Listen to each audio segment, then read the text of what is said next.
পৃথিবীর ইতিহাসে এমন একজন জালেম দেখাতে পারবেন না যে জালেম জুলুম করেছে আর তার প্রায়শ্চিত্ত তাকে দুনিয়াতে পেতে হয়নি। পৃথিবীর ইতিহাসের সর্বপ্রথম জালেম, মানব সভ্যতার মানব ইতিহাসের সর্বপ্রথম জালেম ছিল কাবিল। আদম আলাইহিস সালামের ছেলে কাবিল, সে জুলুম করেছে নিজের আপন ভাই হাবিলের প্রতি। আল্লাহ তাআলা তার মুখ উন্মোচন করে দিয়েছেন, তাকে অপমান অপদস্থ করেছেন, তার এই কুকর্ম আল্লাহ তাআলা ফাঁস করে দিয়েছেন। এটি ছিল আল্লাহর পক্ষ থেকে তার জন্য দুনিয়ার শাস্তি, আখিরাতের শাস্তি তো আছেই।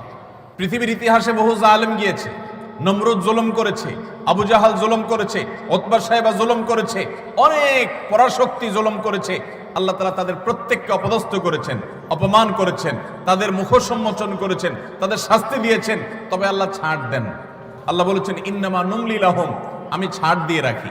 ইন্না কাইদি মাতিন, ছাড় দেওয়ার পরে যখন ধরি সে ধরাটা হয় বড় শক্ত, সেটা থেকে বাঁচার কোনো উপায় থাকে।